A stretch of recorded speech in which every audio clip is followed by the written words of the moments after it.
Novel میرے درد کو جو زباں ملے، از قلم صبا مغل۔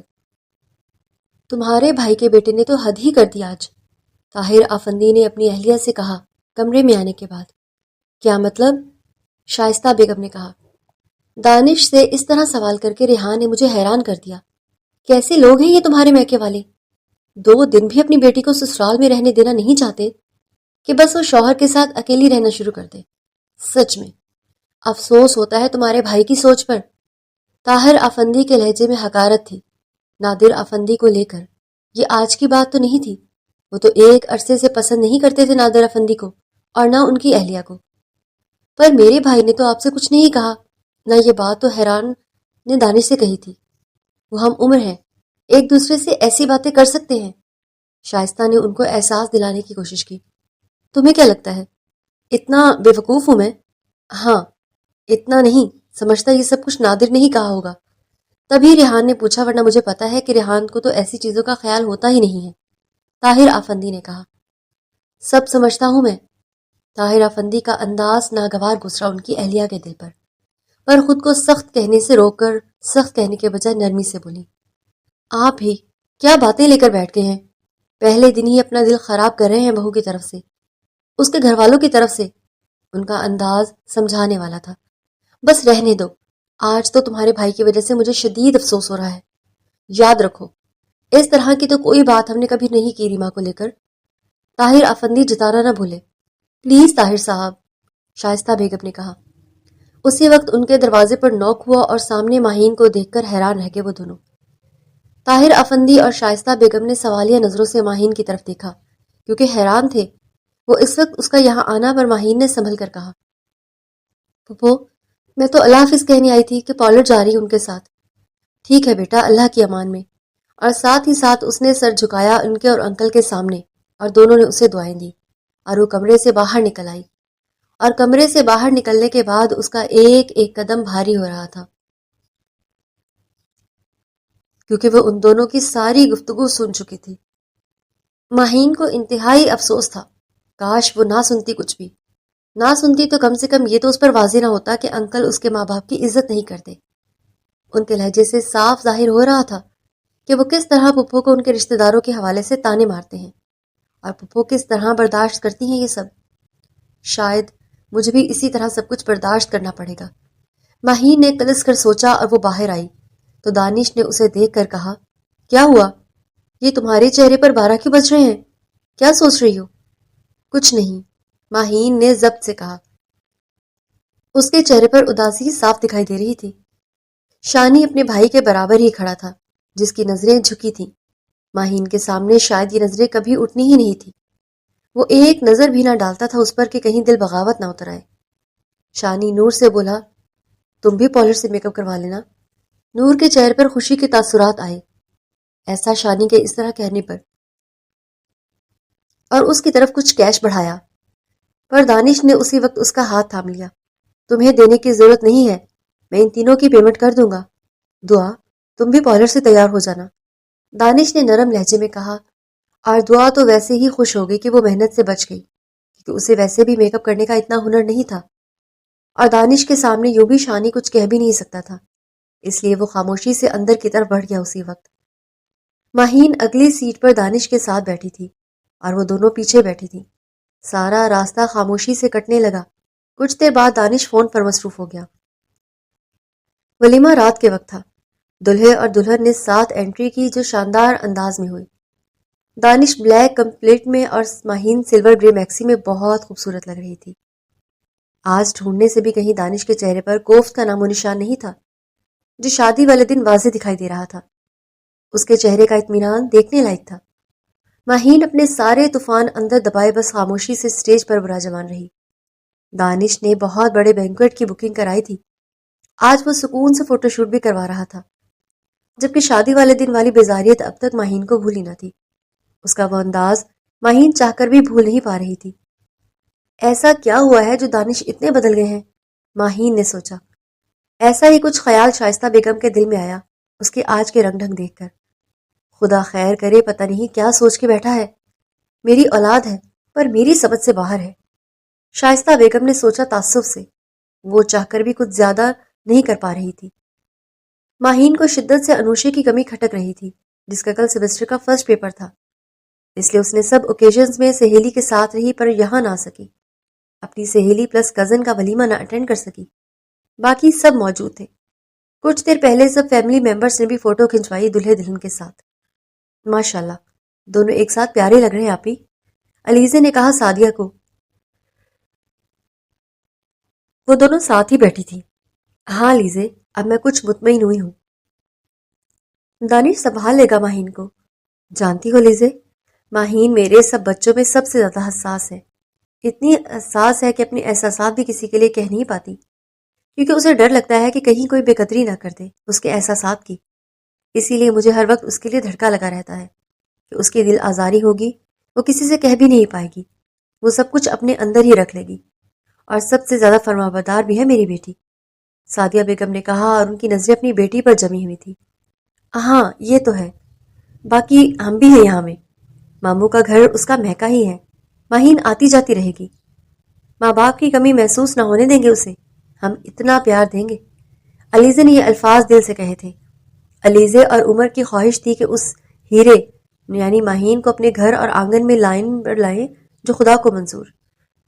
سعدیہ نے یہ بات واضح لفظوں میں اپنے بھائی عمر کو بتا دی تھی کہ وہ کبھی بھی اپنے شوہر کے خلاف نہیں جائیں گی، اور ان کے شوہر کی خواہش ہے کہ اپنے بچوں کے رشتے اپنے خاندان میں کریں، اور وہ ان سے متفق تھی۔ علیزے اور عمر دل محسوس کر رہ گئے، پر اتنا دباؤ نہ ڈالا۔ سچی علیزے، یہ کہہ کر تم نے میرا دل خوش کر دیا ہے۔ واقعی میں کراچی اور لاہور کا فاصلہ بہت ہے، پر اب تم نے یہ کہہ کر مجھے اور میرے دل کو راحت پہنچائی ہے۔ سعدیہ بیگم نے یہ لفظ ان کے ہاتھ تھام کر کہے۔ علیزے ان کی سادگی پر مسکرائی تھی۔ ولیمے کے بعد وہ گھر کی طرف روانہ ہوئے۔ وہ دانش کے ساتھ گھر آئی، سب لاؤنج میں بیٹھے تھے تو مجبوراً اسے بھی بیٹھنا پڑا، ورنہ تھکن سے اتنا برا حال تھا کہ دل چاہ رہا تھا کہ بس سو جائے۔ دانش نے اسے ہیلپ کی اور اپنے پاس بٹھایا، جس پر وہ شش و پنج میں آ گئی۔ اس کا ہر انداز نیا تھا، ہر دن کون سا رنگ اصلی ہے مہین کو سمجھنے میں دقت ہو رہی تھی۔ چائے کے ساتھ خوش کپیوں کا دور تھا، ہلکی پھلکی باتیں بھی سب کر رہے تھے۔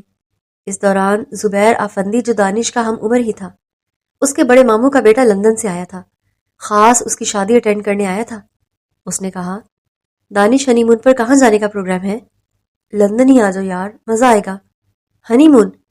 ابھی وقت کہاں یار، کچھ وقت کے بعد جائیں گے جہاں ماہین کہے، دانش نے سہولت سے کہا۔ سب نے دونوں کی انڈرسٹینڈنگ کو تعریفی انداز میں دیکھا۔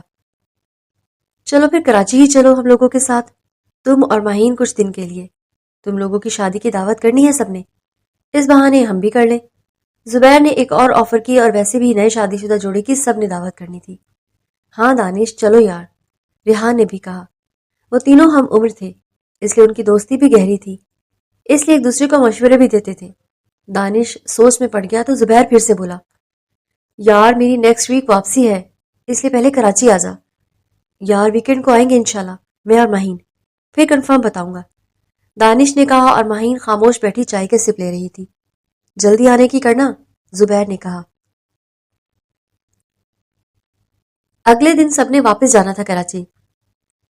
ماہین کا دل ابھی سے اداس ہو رہا تھا سوچ کے، پر کہیں نہ کہیں مطمئن ہو رہی تھی یہ سوچ کر کہ ویکینڈ کو کراچی جائیں گے۔ اسی وقت شائستہ بیگم نے کہا، دانش اور ماہین تم دونوں آرام کرو جا کر، ان کی محفل جمی رہنی ہے رات بھر، تم دونوں تھک گئے ہوگے۔ جی امی، دانش نے کہا، اور رکنے کھڑا ہوا اور ماہین کو دیکھا جس کے چہرے کا رنگ پھیکا پڑ گیا تھا اپنی ساس کی بات سن کر۔ اس سے بولا، چلیں؟ دانش نے گمبھیر لہجے میں کہا تھا۔ جی۔ ماہین اٹھنے لگی تو اسے دقت ہو رہی تھی میکسی کی وجہ سے۔ دانش نے اس کی مدد کی اور دونوں ساتھ اٹھ کھڑے ہوئے۔ سعدیہ بیگم اور نادر آفندی کے سارے خدشات دور ہونے لگے تھے ان دونوں کو ساتھ دیکھ کر یوں۔ وہ دونوں ساتھ ہی کمرے میں آئے اور آتے ساتھ دانش نے کہا، صبح جلدی اٹھا دینا، سب کے ساتھ ناشتہ کریں گے، پھر ان کو ایئرپورٹ چھوڑنے بھی جانا ہے۔ جی ٹھیک ہے۔ وہ صوفے پر بیٹھی تھی اور زیور اتارتے ہوئے بولی۔ دانش نے کہا۔ دانش جلدی جا کر چینج کر کے ٹراؤزر شرٹ پہن کر آیا، موبائل پر کسی کو کال کرنے لگا۔ کال کرتے وقت اس کے چہرے پر بے چینی دیکھنے لائق تھی۔ ماہین اب مرر کے سامنے کھڑی تھی، میک اپ ریموو کر رہی تھی۔ دانش کے تاثرات واضح تھے جن میں انتہا کی بے چینی تھی۔ جیسے ہی سامنے سے کال ریسیو ہوئی تو وہ ایک دم بولا، thank God you are still awaking. اتنا کہتا جلدی سے بالکنی میں چلا گیا. ماہین فریش ہو کر لیٹ گئی، دل میں شکر ادا کرتی کہ وہ مصروف ہے، اور جلدی سونے لگی. کچھ دیر بعد وہ واپس آیا اور ماہین جو نیند کی وادیوں میں اب اترنے لگی تھی سوتی بن گئی. وہ اس کے نزدیک تر ہونا محسوس کر کے سانک رک گئی. شاید وہ اس کی نیند کا ہی خیال کر لے. ماہی اتنی جلدی سو گئی؟ وہ گھمبیر لہجے میں کہتا اس کے کان کے پاس بولا. اس کی کمر میں ہاتھ ڈالتا اپنے قریب کر گیا. اس سے زیادہ وہ برداشت نہیں کر پائی، مجبوراً آنکھیں کھول گئی. کل شام میری واپسی ہے اسلام آباد. ماہین نے دل ہی دل میں شکر ادا کیا. وہ کچھ نہ بولی اور اس کے ہونٹوں پر جھک گیا. ماہین کو اپنے اندر اذیت سی محسوس ہوئی. امی، میری زندگی میں سکون کیوں نہیں ہے؟ شانی کو دیکھیں، میری طرف دیکھتا بھی نہیں. نور نے اپنی ماں سے کہا جو اس وقت اس کے پاس بیٹھی تھی. نور صبر کرو، شاہدہ بیگم نے کہا. وہ دونوں اٹھ کر آ گئی تھی محفل سے. اس وقت نور اور اس کی ماں نور کے کمرے میں بیٹھی تھی. نور کی بے چینی محسوس کر کے وہ اسے یہاں لے آئی. کتنا کروں؟ 1 سال سے کر رہی ہوں، نور نے کلس کر کہا. کچھ وقت دو سے، شانی بہت اچھا ہے. یاد کرو تمہارے پاپا کے انتقال کے وقت وہ کس طرح ہر موقع پر آگے رہا. ارمان تو چھوٹا تھا، اسے کہاں سمجھتی کسی بات کی. سب کچھ طاہر بھائی اور شانی نے سنبھالا تھا. میری جان، ایسے شوہر اور سسرال کی قدر کرو. سچ میں یہ لوگ نہ ہوتے تو میرا اور ارمان کا کیا ہوتا. شاہدہ بیگم کے ایک ایک لفظ میں ان کے لیے محبت تھی. بہن تو اپنی تھی، پر بہنوئی اور داماد کا ساتھ دینا وہ کبھی نہیں بھول سکتی تھی. یہی باتیں تھی جو نور کو چپ کروا دیتی تھی، ورنہ کہاں نور میں اتنی برداشت تھی جو اتنا وقت شانی کی بے اعتنائی والا سلوک برداشت کرتی. یہ بات نور جانتی بھی تھی اور مانتی بھی تھی کہ شانی سب کے لیے اچھا ہے. ہر کوئی اس کی تعریفیں کرتا ہے، پر وہ اس کے لیے ایک اچھا شوہر نہیں ثابت ہوا تھا. نہ نور کو لگتا تھا کہ وہ کبھی اچھا شوہر بن پائے گا. اس کی خاموشی زہر لگتی تھی نور کو. وہ کچھ بھی نور کو نہ کہتا تھا، جس طرح چاہتی نور کرتی رہتی تھی. رخصتی کے بعد بھی وہ میکے ہی زیادہ رہی تھی.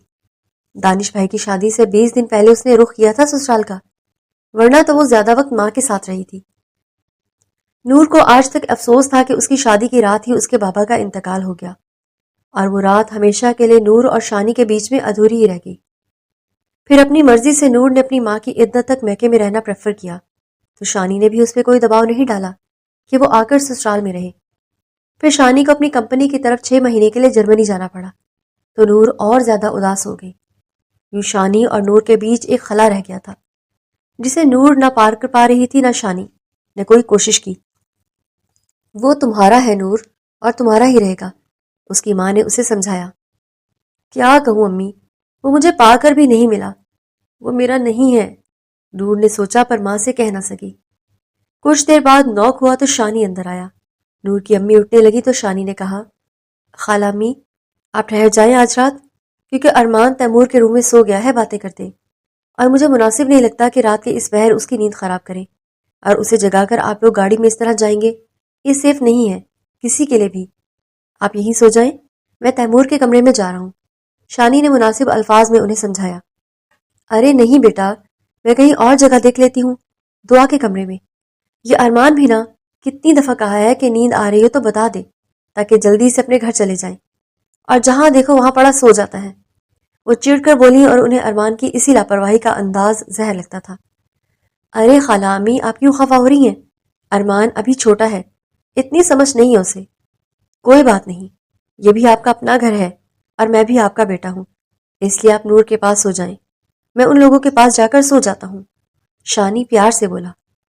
شانی نے اپنی خالہ کے آگے سر جھکایا اور انہوں نے اسے پیار کر کے دعائیں دی. یوں شانی کمرے سے نکل گیا اپنا نائٹ ڈریس لے کر. دیکھ لو کتنا پیار، عزت اور مان دیتا ہے مجھے شانی، اور پھر بھی تم اس کی شکایتیں کرتی رہتی ہو، شاہدہ بیگم نے کہا. نور چپ ہو گئی، پلٹ کر کچھ بھی اپنی ماں کو نہ کہہ سکی، کیونکہ یہ ایک حقیقت تھی کہ وہ دل ہی دل میں اس بات کو مانتی تھی کہ شانی بہت اچھا انسان ہے. اس نے کبھی کوئی ایسی بات نہیں کہی تھی نور کو جس سے اس کی دل آزاری ہو، اور ہاں کوئی ایسی بات بھی کبھی نہیں کہی تھی جس سے اس کا دل بھی بے انتہا خوش ہو. وہ اس کی توجہ کے لیے ترس رہی تھی، پر شانی اکثر خود میں الجھا رہتا تھا. کچھ وقت ان کا اچھا نہیں تھا، کچھ حالات ایسے بن گئے کہ دوریاں ان کے بیچ رہنی تھی سو رہ گئی. اگلا دن مصروف گزرا، کیونکہ ناشتے کے بعد سب کے دن میں فلائٹ تھی، اس لیے وقت کیسے گزرا پتہ ہی نہیں چلا. ماہین ایئرپورٹ پر سب کو روانہ ہوتے دیکھ آنسو ضبط کیے کھڑی تھی۔ واپسی میں وہ اداس تھی۔ آتے ساتھ ہی دانش نے اسے پیکنگ کا کہا تو وہ اس میں مصروف ہو گئی۔ شام کے وقت جب دانش اپنے باپ کے کمرے میں آیا، اللہ حافظ کہنے تو طاہر افندی بولے، اگلی بار ماہین کو اپنے ساتھ اسلام آباد لے جانا، ہمیں کوئی اعتراض نہیں ہے، وہ تمہارے ساتھ وہاں رہے۔ اس پر دانش دل ملا کر رہ گیا اور بولا، سوری ڈیڈ، مجھے اعتراض ہے، میں نہیں رکھ سکتا اسے وہاں۔ کچھ سیکنڈز کی خاموشی کے بعد وہ بولا، میرے بیوی بچے ڈسٹرب ہوں گے وہاں۔ دانش، پھر ماہین کا کیا سوچا ہے تم نے؟ انہوں نے ضبط سے پوچھا۔ وہ اچھی طرح سمجھ رہا تھا اس کا باپ کیا جاننا چاہتا ہے۔ خاندانی بہو ہے، خاندان والوں کے ساتھ رہتی ہی اچھی لگے گی۔ ڈیڈ، آپ کو یہ اعزاز حاصل ہو گیا ہے، آپ اپنے بڑے بیٹے کے لیے خاندانی بیوی لائے ہیں۔ دانش، تم بدتمیز ہوتے جا رہے ہو، انہوں نے غصے سے کہا، اس کی بات کاٹ کر۔ پر دانش بھی بغیر برا منائے اپنی بات مکمل کرتا ہوا بولا، محبتی بیوی کو تو ساتھ رکھا جاتا ہے کسی اعزاز کی طرح، اور میرے لیے یہ اعزاز کی بات ہے کہ نایاب میرے ساتھ ہے اور رہے گی ڈیڈ۔ دانش، مجھے کچھ نہیں سننا۔ اگر تم نے زیادہ وقت رہنا ہی اسلام آباد میں ہے تو پھر ماہین کو تمہارے ساتھ ہونا چاہیے، اس لیے وہ تمہارے ساتھ ہی رہے گی، یہ اس کا حق ہے۔ وہ ٹھوس لہجے میں بولے، ٹھیک ہے، آپ کی بات ویسے بھی میں ٹال نہیں سکتا، نایاب تو جانتی ہی ہے ماہین کے بارے میں۔ کوئی بات نہیں، آپ کہتے ہیں تو ماہین کو بھی بتا دیتا ہوں نایاب کے بارے میں، تاکہ میری تو ساری ٹینشن ہی دور ہو جائے۔ پھر آپ جانے اور ماہین کے ماں باپ۔ وہ سکون سے کہتا اپنے ماں باپ کو سلجھا گیا۔ پلیز طاہر صاحب، بیٹے سے ضد لگانا بند کر دیں آپ، ویسے بھی آپ کی ضد کی وجہ سے ماہین کی زندگی خراب ہو رہی ہے، شائستہ بیگم نے نرمی سے کہا۔ شاباش ہے آپ کو امی، آپ کو پھر بھی میری تکلیف سمجھ میں نہیں آ رہی کہ میں کتنی اذیت میں ہوں؟ پھر بھی سب کو ماہین کی پڑی ہے، دانش نے طنزیہ لہجے میں کہا۔ واقعی اولاد آزمائش ہے، جس نے کہا ہے ٹھیک کہا ہے۔ تم نے کیا کیا ہے تمہیں اس بات کا احساس بھی نہیں ہے، تم نے ایسی تکلیف دی ہے ہمیں جو بیان سے باہر ہے، شائستہ بیگم نے دکھ اور افسوس سے کہا۔ دانش، تم جاؤ، اس پر ہم بعد میں بات کریں گے، طاہر افندی نے غصے سے کہا اور بات کو فی الحال کے لیے ٹال گئے تھے۔ اللہ حافظ، وہ دونوں کو کہتا کمرے سے نکل گیا۔ دانش کو ذیشان نے کہا کہ وہ خود ایئرپورٹ پہ چھوڑے گا، پھر بھی دانش نے کبھی کسی کو تکلیف دینا مناسب سمجھا ہی نہیں، اس لیے وہ کیب بک کروا کر ایئرپورٹ چلا گیا، اکیلا ہی سب سے ملنے کے بعد۔ ماہین کو ایسا لگا کہ اس کو سینے سے کچھ اندیکھا بوجھ اتر گیا ہو جیسے۔ کچھ دیر تو وہ خوش ہوتی رہی، پر بعد میں اسے اپنی خوشی پر بھی افسوس ہونے لگا۔ کیسی بیوی ہوں میں، جسے شوہر کے نہ ہونے پر سکون اور طمانینت کا احساس ہو رہا ہے۔ میں غلط ہوں، میں اچھی بیوی نہیں ہوں، پر میں ایسی کیوں ہوں؟ مجھے اس کی قربت سے اتنی نفرت کیوں ہوتی ہے؟ وہ خود سے سوال جواب کر کے دکھی ہو رہی تھی۔ وہ خود کا تجزیہ کر رہی تھی۔ شاید یہ خاموشی ہی میری گھٹن بڑھا رہی ہے، شاید جو کچھ انکہی ہے اسے کہہ دیں تو سارا مسئلہ ہی حل ہو جائے۔ مجھے جو بات تکلیف دیتی ہے میں اب دانش سے کہہ دوں گی تو پھر شاید میری کیفیت بدل جائے۔ وہ اپنے دل میں پکا ارادہ کر چکی تھی کہ اس بار وہ دانش سے ضرور کہے گی اپنے دل کی بات۔ کیسی ہو میری جان؟ وہ اسے خود سے لگاتے ہوئے بولا۔ رات کو 11 بجے گھر میں داخل ہوا کیونکہ فلائٹ ڈیلے ہو گئی تھی، ورنہ وہ جلدی پہنچ جاتا۔ نایاب خوبصورتی سے سج سنور کر اس کا انتظار کر رہی تھی۔ میں ٹھیک ہوں، نایاب نے کہا اور وہ اسے خود سے قریب کر گیا۔ اس کے ماتھے پر محبت کی مہر ثبت کی۔ یہ اس کی روٹین تھی، ہر روز واپسی میں اس کا یہی انداز ہوتا، اور نایاب کے لیے اس کا یہ محبت کا انداز پسندیدہ تھا۔ اور بچے کیسے ہیں؟ اپنے دونوں بیٹوں کا پوچھا دانش نے۔ وہ بھی ٹھیک ہیں، وہ اسے خود سے لگاتا صوفے پر بیٹھا۔ سو گئے دونوں؟ اس نے پوچھا۔ آپ جانتے ہیں میری عادت ہے ان کو جلدی سلانے کی، نایاب نے کہا۔ جانتا ہوں، آئی مسڈ یو جان۔ دانش نے محبت کی ایک اور مہر ثبت کی اس کے ماتھے پر۔ گھر پر سب کیسے ہیں؟ ٹھیک ہے۔ وہ ہمیشہ سب کی خیریت پوچھتی اور اس کی اس عادت سے دانش چڑ جاتا، پر وہ عادت سے مجبور تھی اور دانش اس کے پیار کے آگے مجبور تھا۔ ان 3 دنوں میں ایک دفعہ بھی اس کے ماں باپ نے اس کے بچوں تک کا پوچھا نہ تھا۔ چلو، نایاب خاندان کی نہ تھی، اس کا نہ پوچھے نہ صحیح، پر بچے تو ان کے اپنے بیٹے کے تھے نا۔ ایک دفعہ بھی ان کا نہ پوچھنا اسے دکھی کر گیا۔ اس بات کی تکلیف اسے اندر ہی اندر کھائے جا رہی تھی۔ ماہین کیسی ہے؟ اب کہ اس نے آہستہ سے پوچھا۔ دانش نے دانت پیسے اور کہا، نایاب بس، پلیز دانش بتائیں نا، آپ کو یاد ہے نا، آپ کو اس کا بھی خیال کرنا ہے، نایاب نے کہا۔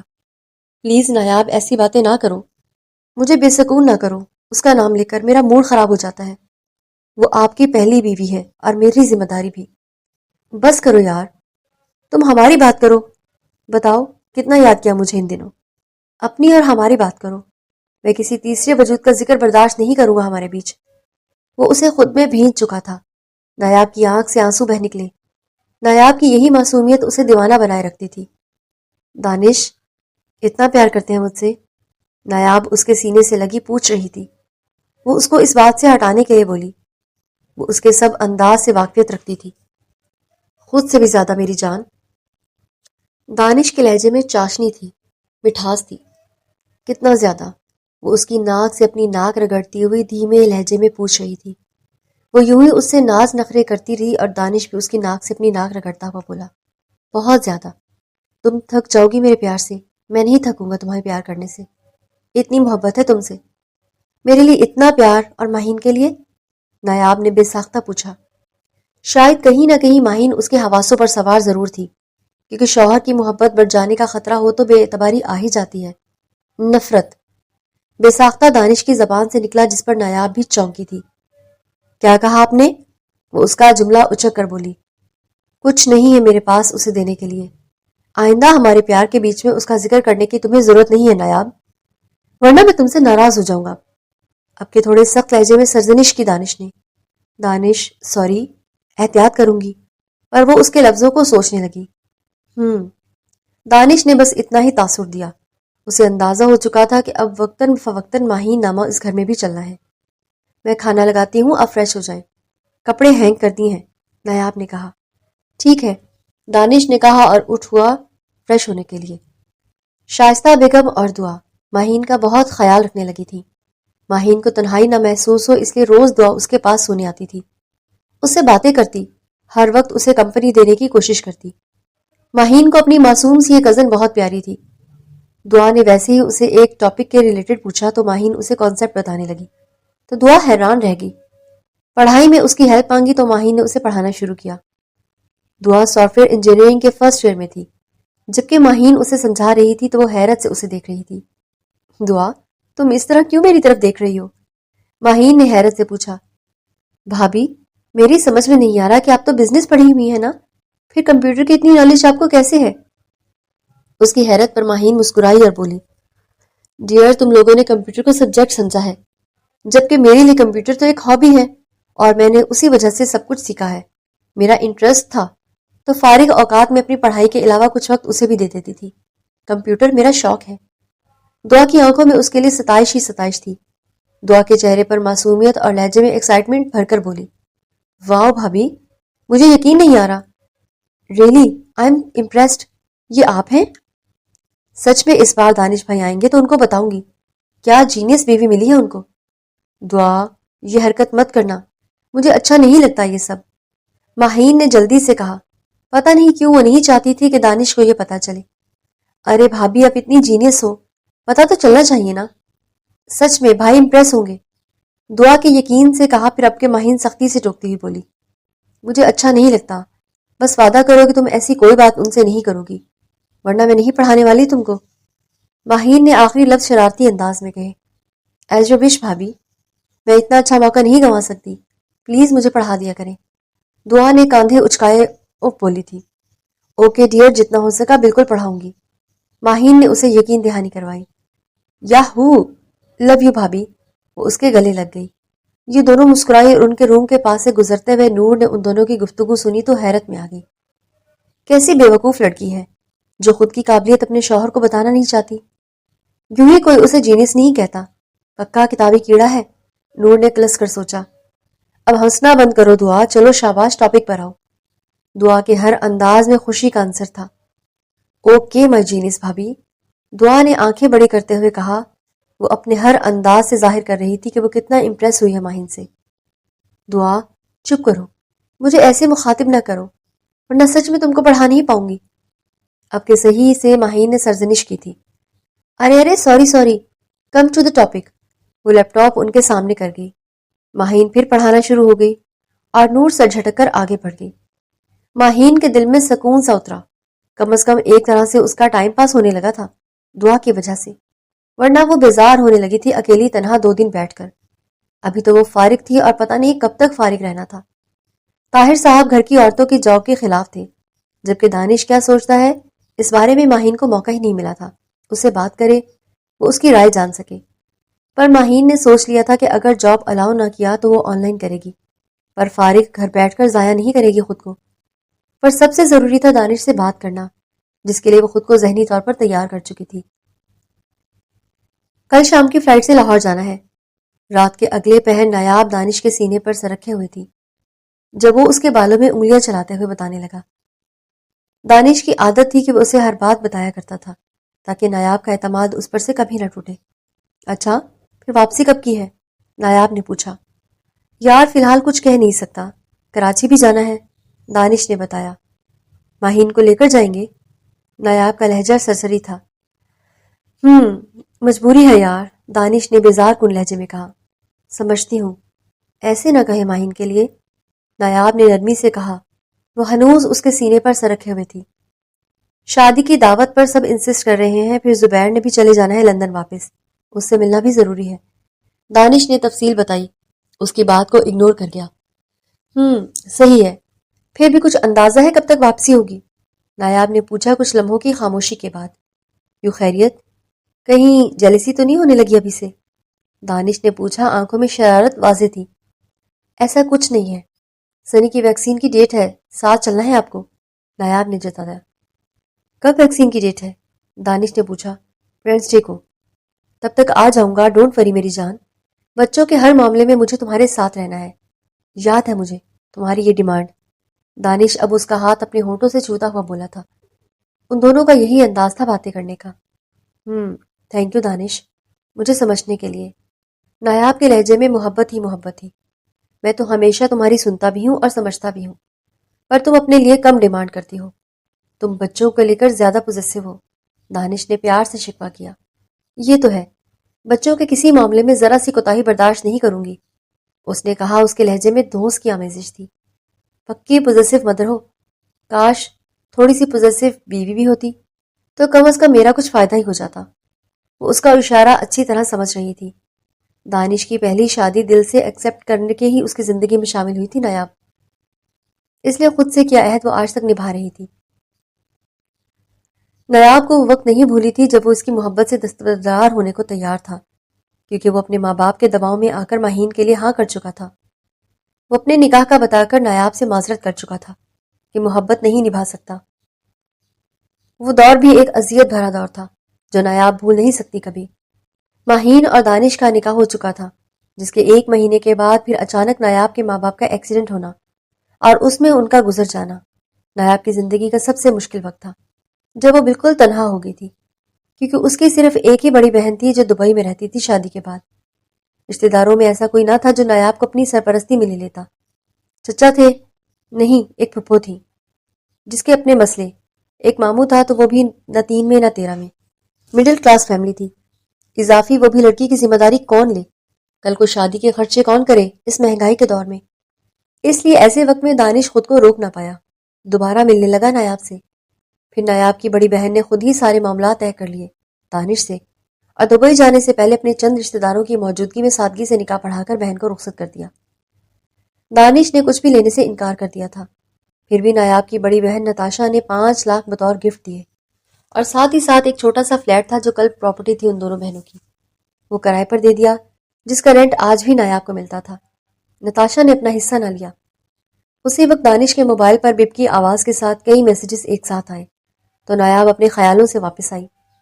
دانش فون اٹھا کر چیک کیا تو تیمور نے واٹس ایپ پر اسے کئی پکس بھیجی ہوئی تھی، شادی کی تصاویر تھی اور لاسٹ میں وائس نوٹ تھا۔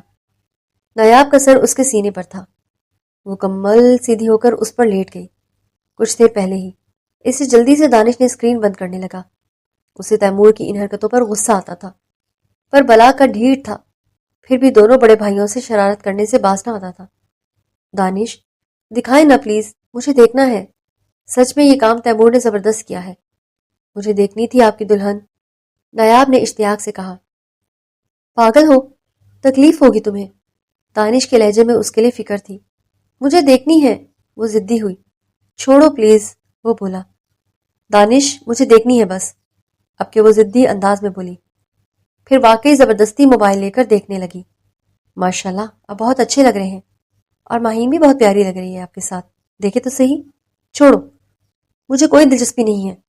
وہ پکس دیکھتی رہی اور نایاب کے وجود کا احساس محسوس کر رہا تھا، کبھی گردن پر اپنے لمس چھوڑ کر، کبھی اس کی کمر پر گرفت مضبوط کر کے، بالوں پر اپنے ہونٹ رکھ گیا۔ نایاب نے وائس نوٹ پلے کیا۔ ہیلو، السلام علیکم بھائی، کیسی لگی آپ کو پکچرز؟ میں نے سوچا اسلام آباد کی تنہائی میں آپ کو بھابھی کی یاد آ رہی ہوگی۔ اب آپ تو کہیں گے کہ نہیں، کسی سے تو میں ہی آپ کا خیال کر کے پکچرز بھیج رہا ہوں۔ امید کرتا ہوں کہ آپ کو میری یہ کارروائی بہت پسند آئے گی۔ اب جلدی سے مجھے بتائیں کہ ان میں سے کون سی پکچر انلارج کروانی ہے، کیونکہ اس سے بہترین تحفہ میں آپ کو نہیں دے سکتا۔ اب جلدی سے سلیکٹ کر دیں کوئی پکچر آپ کے روم کے لیے۔ ماہین بھابھی بھی خوش ہو جائیں گی، ان کو بھی بھیجیے ساری پکچرز۔ پلیز بھائی جلدی سے سلیکٹ کر کے بتائیں۔ اوکے، ٹیک کیئر، اللہ حافظ۔ نایاب مسکرائے بنا رہ نہ سکی تیمور کے اس انداز پر۔ ویسے دانش پلیز اب سلیکٹ کرے پکچر، تیمور کا آئیڈیا بہت اچھا ہے، نایاب نے جوش سے کہا، جس پر اسے دیکھتا رہا اور پھر گھورنے لگا۔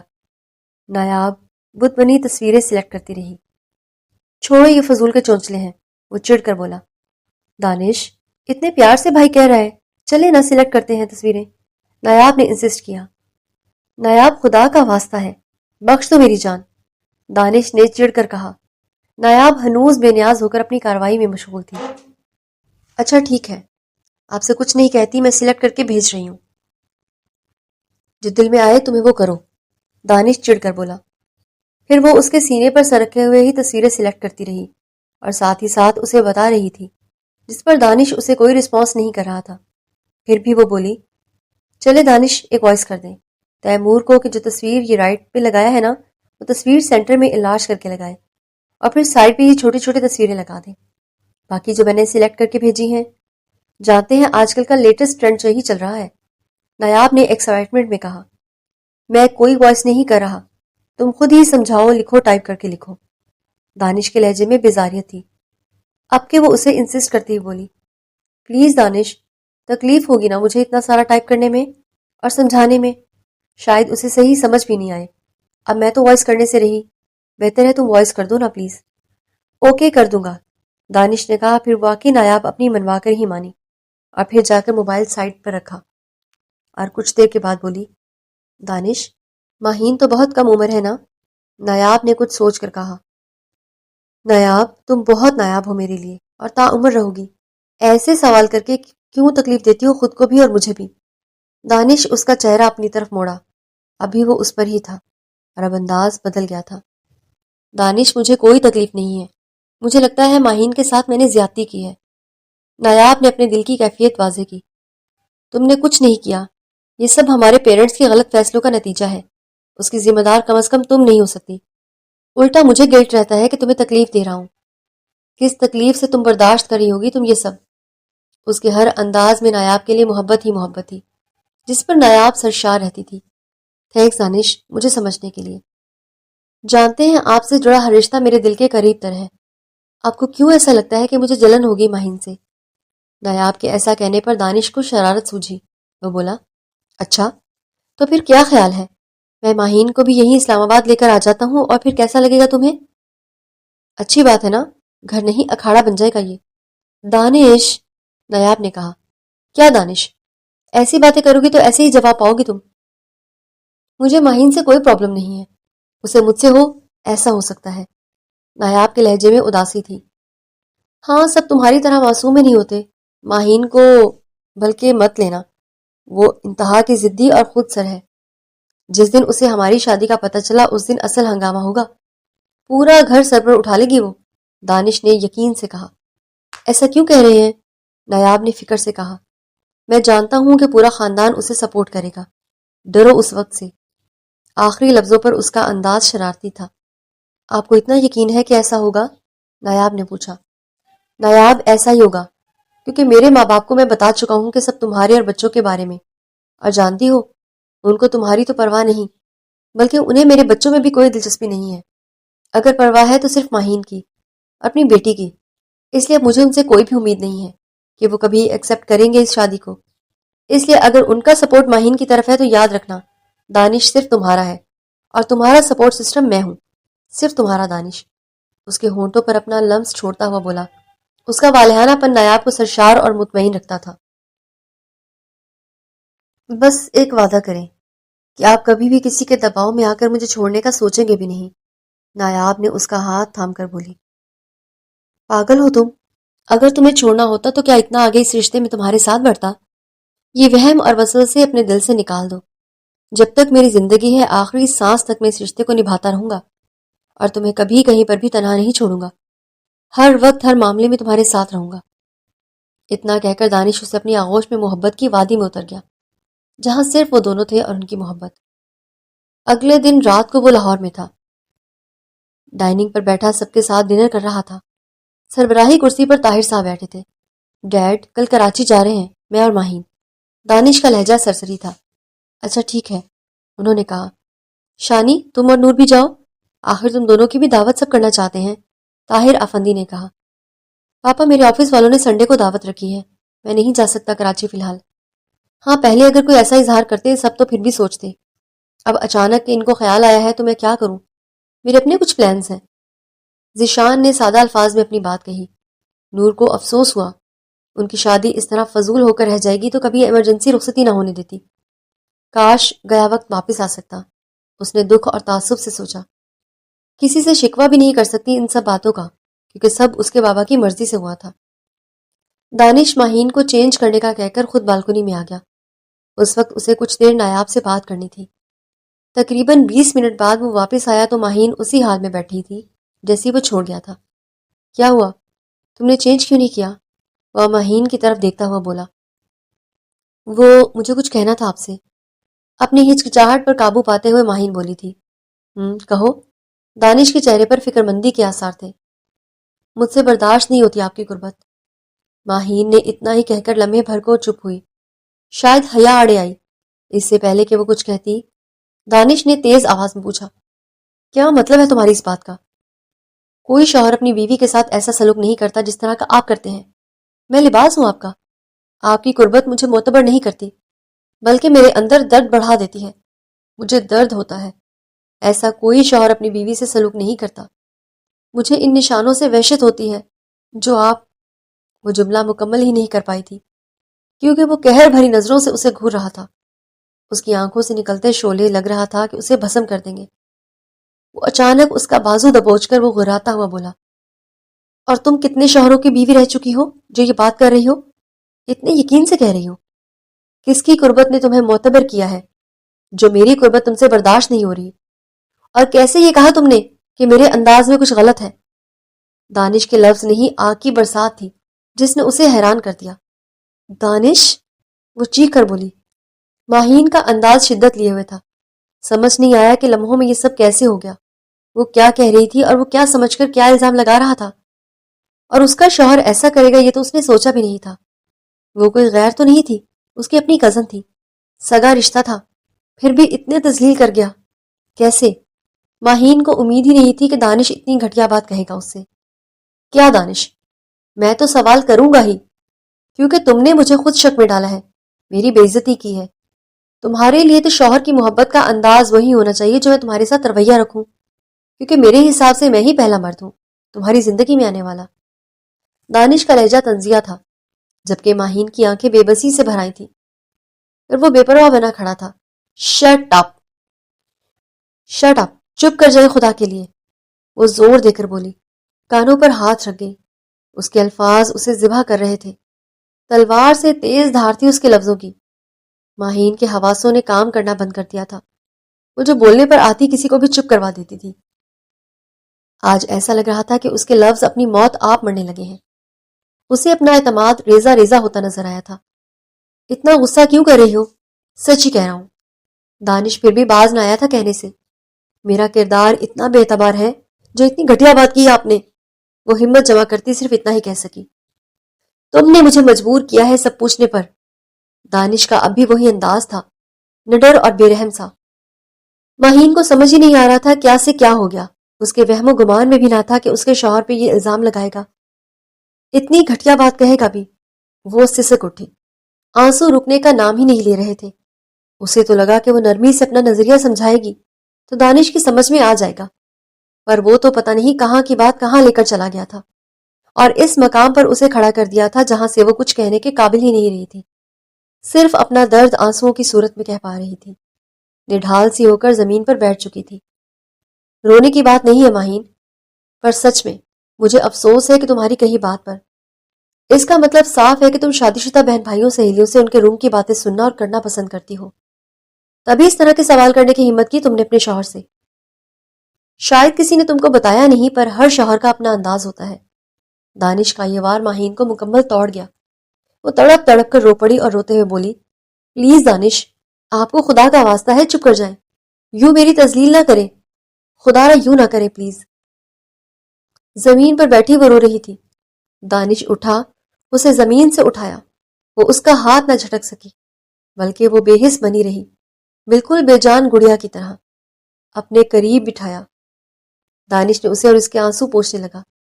جانے کیا ہوا، وہ اسے اپنے سینے سے لگا گیا۔ وہ پھوٹ پھوٹ کر رو دی، اس کے سینے سے ہی لگی رہی۔ دانش اسے خود میں بھیج گیا۔ جس نے درد دیا اسی کے گلے لگ کر روتے ہوئے ماہین پشیمانی محسوس کر رہی تھی، پر اس کے ہاتھ جھٹک کر اس سے دور ہو کر تنہا رونے پر ایک اور گناہ کی مرتکب نہیں ہونا چاہتی تھی، ایک اور الزام خود کے دامن پر نہیں لینا چاہتی تھی۔ کچھ دیر رو کر وہ اپنا من ہلکا کر چکی تھی، تو اس سے الگ ہونا چاہا تو دانش اسے خود سے الگ کرتا ہوا بولا، جاؤ فریش ہو کر آؤ، تمہیں پتا ہے چند دن ہی یہاں آتا ہوں میں، وہ وقت بھی بیوی کو نہ دوں تو پھر یہ تو زیادتی ہوگی نا تمہارے ساتھ۔ وہ دیکھتی رہ گئی اس کے اس انداز پر۔ پھر یوں ہوا کہ مجھ سے بولا نہیں گیا۔ اس شخص کے لہجے نے میرے ہونٹ سی دیے۔ سارے لفظ، سارے احساس گم ہو گئے تھے۔ چند پل پہلے ایک قیامت گزری اس پر، اور اب دوسری قیامت بھی اس پر گزرنا چاہتا ہے وہ شخص جو اس کا کہنے کو شوہر اور ہمسفر تھا، اور اب اتنا سب ہونے کے بعد اسے روک کر منع کر کے کوئی الزام اپنے اوپر لینا گوارا نہ تھا۔ اس لیے خاموشی سے اٹھی اور ایک نائٹی اٹھا کر واش روم کی طرف بڑھ گئی۔ دانش مسکراتا ہوا موبائل کی طرف متوجہ ہو گیا۔ تمہیں بہت غرور ہے خود پر، ہر کسی کو لاجواب کر سکتی ہو، بہت کانفیڈنس سے ہر بات کر سکتی ہو کسی سے بھی، پر ماہین آفندی تمہارا پالا کبھی دانش آفندی جیسے مرد سے پڑا ہی نہیں۔ تمہیں تمہاری حدود میں رہنا میں سکھاؤں گا، اور تمہاری حدود کا تعین بھی میں کروں گا۔ تمہیں ایسا بنا دوں گا کہ کبھی میرے ساتھ اسلام آباد جانے کا سوچ کر بھی تمہاری روح کانپے گی، اور کبھی وہاں جانے کا تصور بھی نہیں کرو گی۔ تم خود یہاں رہو گی اپنی خوشی سے، اور دعائیں مانگو گی کہ میرے یہاں نہ آنے کی۔ تم چاہ کر بھی کسی سے کچھ نہیں کہہ پاؤ گی۔ درد بھی ہوگا، سچ بھی ہوگا، لفظ بھی ہوں گے، پر ان لفظوں کو زبان سے ادا کرنے کی ہمت کبھی نہیں کر پاؤ گی۔ تمہارے لفظوں کو کبھی زبان نہیں ملے گی، یہ میرا تم سے وعدہ ہے۔ ایسا بنا دوں گا تمہیں، کوئی میرے ماتھے کا لکھا پڑھ سکے گا، میری قسمت کے پودے زرد کیوں ہیں، یہ سینہ چاک کر کے دل سے پوچھوں، تیرے حصے میں آخر درد کیوں ہے۔ ماہین خاموشی سے بیٹھ کے دوسری جانب بیٹھ گئی۔ دانش جو کچھ دیر پہلے بے انتہا خوش تھا، اسے اس کے لفظوں کے جال میں الجھا کر، اس کی حدوں میں لا کر، اس کے ہونٹوں پر کفل لگا کر، اس کی سوجھی آنکھیں دیکھ کر جانے کیوں ملال سا جاگا اس کے اندر۔ پر ہمیشہ کی طرح چند لمحوں کی بات تھی، پھر سارے احساسات زائل ہوتے گئے۔ جب یہ احساس جاگا کہ یہ نہ ہوتی تو نایاب ہوتی صرف۔ آر یو اوکے ماہی؟ جانے کس احساس میں دانش نے پوچھا، پر ماہین نے توجہ ہی نہیں دی، کیونکہ اب اس نے سوچ لیا تھا کہ اسے کچھ سوچنا ہی نہیں ہے، اور دانش سے کبھی کچھ کہنا ہی نہیں ہے۔ کوئی تقاضا بھی نہیں کرنا، بس خاموش رہنا ہے۔ آج وہ اپنے نصیب کا لکھا سیاہ باب سمجھ کر اسے قبول کر چکی تھی۔ میں ٹھیک ہوں، ماہین نے مبہم لہجے میں کہا، جسے بمشکل دانش سن سکا۔ دانش کے دل کو کچھ ہوا۔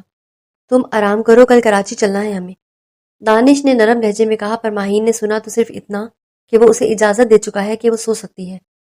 ہاں، وہ سونا چاہتی تھی ہمیشہ کے لیے، ایسی نیند ہو جس کے بعد اس رات کی کوئی بات نہ ہو، جب اٹھے تو اس شخص کا نام و نشان نہ ہو اس کے آس پاس۔ دل میں ایک عجیب درد جاگا تھا، اس پر توجہ دینے کے بجائے اس نے سونا ضروری سمجھا۔ وہ بغیر کچھ اوڑھے لیٹ گئی دوسری طرف کروٹ لے کر۔ ایسا گمسم انداز دیکھ کر دانش کو عجیب احساس نے گھیرا۔ اس کا نیم برہنہ لباس دیکھ کر اسے احساس ہوا، ایسے تو ساری رات اے سی کے سامنے سوتی رہی تو بیمار ہو جائے گی۔ یہی سوچ کر اس پر کمفرٹر ڈال کر دانش اسے اپنے قریب کر گیا۔ نرمی سے اسے اپنی طرف کروٹ کروانا چاہی تو ماہین نے اپنا جسم ڈھیلا چھوڑ دیا۔ دانش نے آرام سے اسے اپنی طرف رخ کروایا اور اس کا سر اپنے سینے پر رکھ دیا۔ اور بند آنکھوں سے آنسو بہتے رہے، اس کی شرٹ بھگوتے رہے۔ چاہ کر بھی وہ کچھ کہہ نہیں پایا، اسے اپنے لفظ گم ہوتے محسوس ہوئے۔ وہ روتے روتے سو گئی، پھر کچھ دیر میں وہ خود بھی سو گیا۔ کچھ نیند لینے کے بعد اسے محسوس ہوا کہ وہ گھٹ گھٹ کے رو رہی ہے پھر سے۔ ماہین، اب اگر تم چپ نہ ہوئی تو پھر اب میں اپنے طریقے سے چپ کرواؤں گا۔ دانش کی کرخت آواز پر وہ سہم گئی۔ زیرو بلب کی روشنی میں اس کو گھورتا ہوا وہ بولا تھا۔ اس سے دور ہونے لگی، پر دانش نے اس کی یہ کوشش ناکام کر دی۔ اگلے پل اس کے کانپتے لبوں پر وہ جھک گیا۔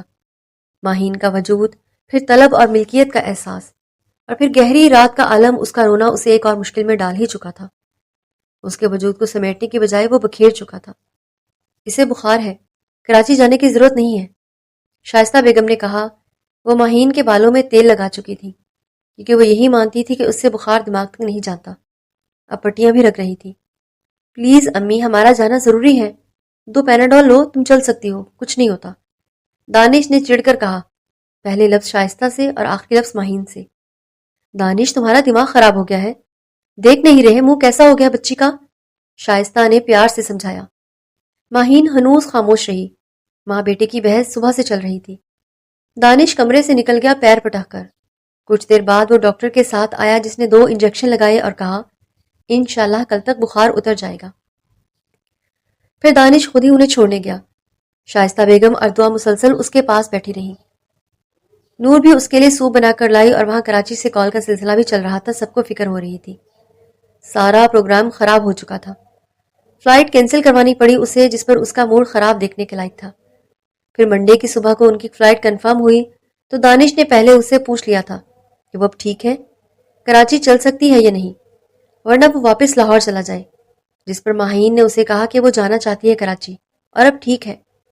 منڈے کی صبح وہ دونوں کراچی کے لیے روانہ ہوئے۔ ایئرپورٹ پر ریحان، علی اور انوشی آئے تھے۔ سلام دعا کے بعد دانش بولا، کیا ضرورت تھی اتنا تکلف کرنے کی، ہم کیب سے آ جاتے گھر۔ یار فارمل ہونے کی ضرورت نہیں ہے، آؤ چلتے ہیں گھر، ریحان نے کہا۔ انوشی اور علی کے بیچ بیٹھی ماہین دونوں نے اس کے ہاتھ تھامے ہوئے تھے، جبکہ ریحان ڈرائیو کر رہا تھا۔ اس کے ساتھ آ کے دانش بیٹھا تھا۔ سچی ماہین، تمہارے بغیر بالکل مزہ نہیں ہے، اب انوشی آپ ہی روز شام کو آتی بھی نہیں ہے، علی نے بتایا۔ ماہین مسکرا رہی تھی بس، اور وہ دونوں اس کا ایک ایک ہاتھ تھامے دونوں بولے جا رہے تھے۔ دانش نے بیک مرر سے دیکھا، اب ماہین کے چہرے پر مایوسی نہیں تھی، کچھ حد تک رونق آ گئی تھی، ورنہ 2 دن سے اس کی اجڑی حالت دیکھ کر طاہر افندی اور شائستہ بیگم اچھا خاصا سنا چکے تھے، جبکہ اسے بھی شرمندگی تھی پر ظاہر نہ کی۔ یار اتنی کمزور ہو گئی ہو، کیا ہوا، لاہور سے چپ کر روزہ رکھ کے نکلی ہو کیا، انوشے نے کہا۔ نہیں انوشے، میں خوش ہو رہی ہوں تم سب کو دیکھ کے، ماہین نے مسکرا کر کہا۔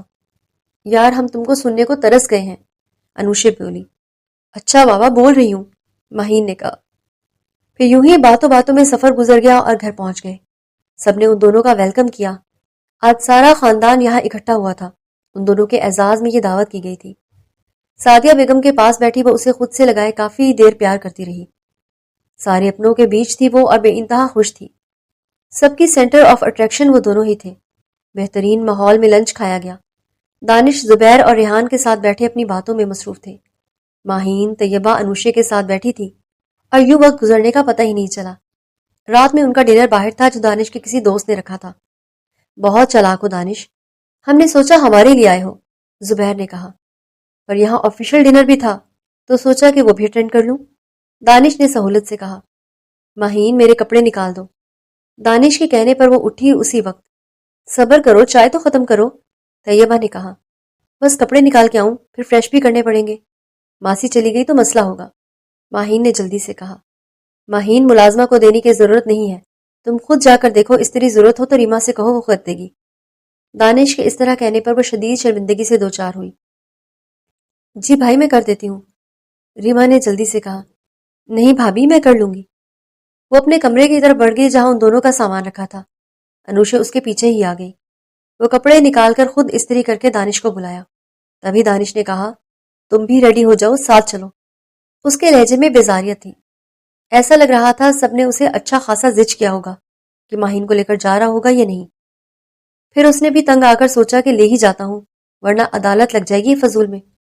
انوشے پاس ہی بیٹھی تھی، اس لیے اس نے منع کرنا مناسب نہ سمجھا۔ ٹھیک ہے، وہ ریڈی ہونے لگی۔ انوشی نے اس کی مدد کی تیار ہونے میں۔ وہ اور دانش 9 بجے ڈنر پر پہنچ گئے۔ ماہین نے سمپل بلیک ڈریس پہنا تھا اور ویسے بھی اتنا تیار ہونا اسے پسند نہیں تھا۔ وہ مسکرا کر سب سے مل رہا تھا۔ یہ ڈنر ضروری تھا کیونکہ انہیں میں پی آر بنتی ہے۔ Hello Maheen, what a pleasant surprise. اپنے باس عباس گردیزی کو سامنے دیکھ کر وہ بھی حیران ہوئی اور سلام میں پہل کی تو انہوں نے اسے جواب دیا۔ سر، ہی از مائی ہسبینڈ، دانش افندی۔ ماہین نے انٹرو کروایا۔ باس نے اس سے ہاتھ ملایا۔ دانش بھی اچھے طریقے سے ملا۔ Oh, that's a lucky man, I must say you have a genius wife, she is a gem. Boss نے کھلے دل سے تعریف کی تو مسکرا کر اسی وقت ان کے ساتھ کھڑے دوست رضوان صاحب نے کہا، دانش بھی کم نہیں گردیزی صاحب، ہماری کمپنی کے کنٹری مینیجر ہیں، مارکیٹنگ ہیڈ بھی یہی ہیں۔ رضوان صاحب نے کے لہجے میں فخر بول رہا تھا۔ ماشاءاللہ، اللہ جوڑی سلامت رکھے۔ ویسے ہمارے یہاں کہاوت ہے کہ پیسہ پیسے کو کھینچتا ہے، یہ ان دونوں کو دیکھ کر اندازہ ہو رہا ہے، باس نے کہا مسکرا کر۔ گردیزی صاحب مسلسل تعریف کر رہے تھے ماہین کی اور اس کے تعلیمی ریکارڈ کا بتا رہے تھے، کس طرح مسلسل ٹاپر رہ چکی ہے وہ۔ رضوان صاحب کے فیس ایکسپریشن واضح تھے کہ وہ امپریسڈ ہو رہے ہیں۔ جانے کیوں ماہین کے چہرے پر خوشی کے بجائے فکر والے تاثرات تھے۔ اسے ڈر لگ رہا تھا دانش کو برا ہی نہ لگ جائے۔ پھر کب جوائن کر رہی ہو آفس ینگ لیڈی؟ گردیزی نے پوچھا۔ ماہین لمحے بھر کو گڑبڑا گئی۔ اس طرح یہاں پہ بات ہوگی سوچا نہ تھا۔ وہ دانش کی طرف دیکھنے لگی جس کے چہرے پر مبہم سی مسکراہٹ ابھری تھی۔ اس کی مردانہ انا کو تسکین پہنچا رہی تھی ماہین کی گھبراہٹ۔ دانش نے اس کے کندھے پر ہاتھ رکھ کے کہا، گردیزی صاحب جلد ہی کرے گی جوائن، فی الحال ہم انجوائے کر رہے ہیں یہ دن۔ ماہین کچھ ریلیکس ہوئی اس لمحے دانش کے نرم لہجے کو سن کر۔ آف کورس، یہی دن ہے انجوائے کے، گردیزی نے کہا۔ پھر دانش کا بازو اس کے کندھے پر ہی تھا اور وہ مسلسل وہ الگ الگ لوگوں سے ملتی رہی کیونکہ وہ خود ہی سب سے ملوا رہا تھا۔ پھر ڈنر سٹارٹ ہوا اور تب جا کر دانش نے اس کے کندھے سے ہاتھ ہٹایا۔ وہ مسلسل ٹینشن میں تھی۔ دانش اسے کچھ کہے نہ دے پر پورا راستہ وہ مسلسل مصروف رہا کال پر۔ پھر گھر آنے کے بعد وہ مزے سے اپنے ماموں کے ساتھ گفتگو کرتا رہا۔ کمرے میں آنے کے بعد بھی کچھ نہ بولا تو وہ کچھ ریلیکس ہوئی۔ اسی دوران وہ جتنی دیر سعدیہ بیگم کے ساتھ بیٹھی تھی تب بھی غائب دماغ رہی۔ اس کی غائب دماغی محسوس کرتے ہوئے سعدیہ بیگم نے کہا، کیا ہوا ماہین، کچھ پریشان لگ رہی ہو؟ بیٹا کوئی بات ہے تو بتاؤ۔ نہیں امی، ایسا کچھ نہیں ہے، وہ پھیکی مسکراہٹ لبوں پر سجا کر بولی تھی۔ بہت کمزور ہو گئی ہو، لگتا ہے میری بیٹی کو نظر لگ گئی ہے۔ ماں تھی، ان کے لہجے میں فکر کا تاثر تھا۔ امی ایسا کچھ نہیں ہے، وہ مسکرا کر بولی۔ ٹھہرو، میں ورد کرتی ہوں، چلو چپ ہو کے بیٹھو۔ پھر سعدیہ بیگم نے کل کا ورد کیا اور کچھ آیات پڑھ کر اس پر پھونکی تو ماہین کو سکون سا محسوس ہوا۔ کمرے کے آنے کے بعد جب وہ سونے کے لیے لیٹنے لگی تو دانش نے کہا، تم جاب کرنا چاہتی ہو؟ جی، ایک لفظ میں ماہین نے بات ختم کی۔ دل میں مسلسل ورد کر رہی تھی کچھ آیات کا کہ کہیں منع نہ کر دے۔ اگر مجھے اعتراض نہ ہو تو؟ دانش نے پوچھا۔ جیسے آپ کی مرضی، ماہین کے لہجے میں دکھ تھا یہ کہتے ہوئے۔ تم کر سکتی ہو جاب پر لاہور میں، یہاں نہیں۔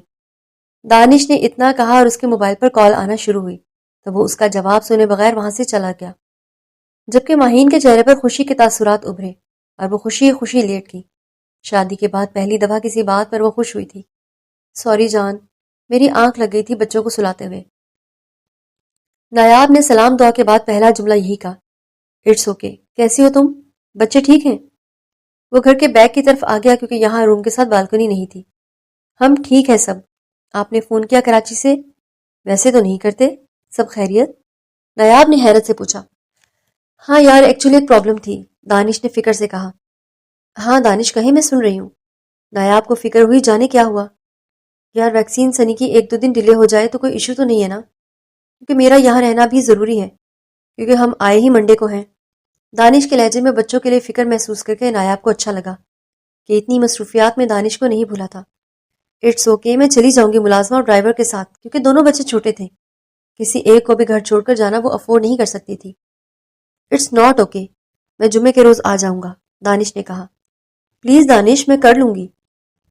اب آپ یہاں ہیں، یہ ویک رہ لیں ماہین کے پاس، نایاب نے مشورہ دیا۔ ایک تو تمہاری یہ عادت مجھے بالکل زہر لگتی ہے کہ تمہیں سب کی فکر رہتی ہے سوائے اپنے۔ چھٹی ختم ہو جائے گی میری، تمہیں ایک دن بھی نہ دوں؟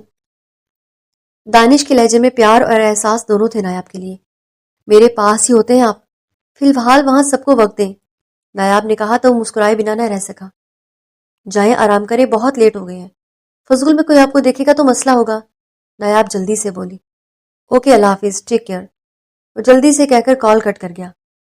اگلے دن لنچ تایا جان نے ہوٹل میں رکھا تھا، وہاں پر بھی اچھا وقت گزر گیا۔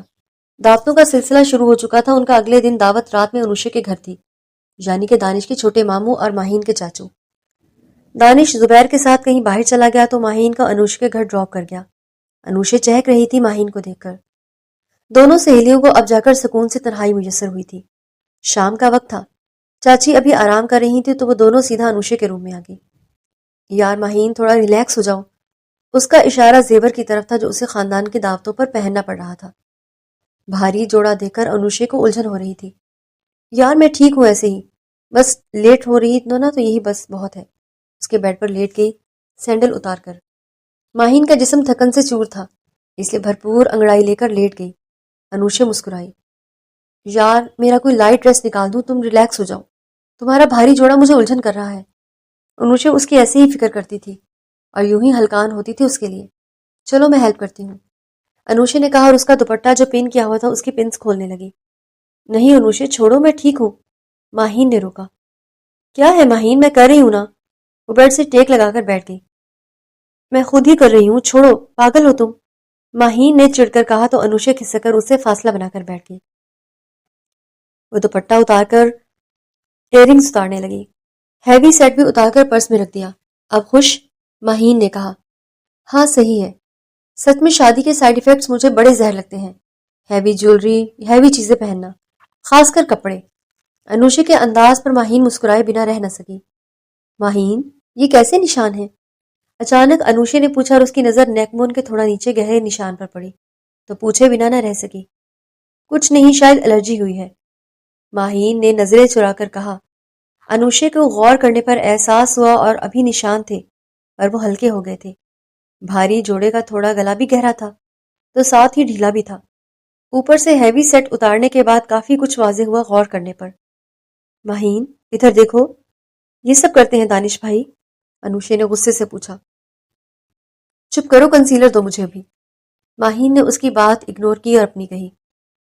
فرسٹریٹڈ مائنڈ کی یہ سب حرکتیں ہوتی ہیں، کسی اچھے شوہر کی نہیں، یہ بھی وائلنس ہے، سمجھی؟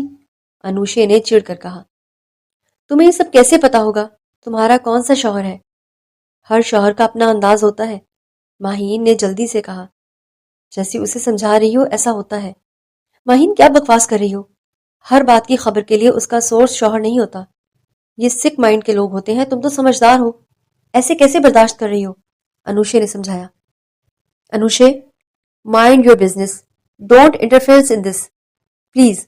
فضول میں میرے ساتھ تم بھی ذلیل ہو جاؤ گی، میرا اور اپنا تماشا بنانے کی ضرورت نہیں ہے۔ ماہین کے لہجے میں فکر دے کر انوشے اس کے ہاتھ تھام کر بولی۔ ماہین، دانش بھائی اس سب کے لیے تمہیں اس لیے انویسٹ کرتے ہیں؟ انوشے کے لہجے میں دکھ کی آمیزش تھی۔